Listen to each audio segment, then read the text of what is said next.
Hello friends, welcome to my YouTube channel. आज मु आपको देखिए भुवनेश्वर इस्कन टेम्पल। आपण मैंने देखुं ये हूँ संध्या बेलर मंदिर बाहर दृश्य। बाहर किसी समय बुली सारा पर आम मंदिर भीतर को जाइलु।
भगवान को दर्शन पर आम मंदिर पछपटे थिबा कैंटीन को खाइबा जाइलु।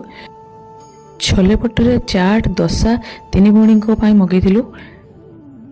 एसबूर रेट नॉर्मल थिला और बहुत टेस्टी भी होता। आपण मैंने जब मंदिर बुलिया जी एसबू थे खाई ट्राए करेंगे।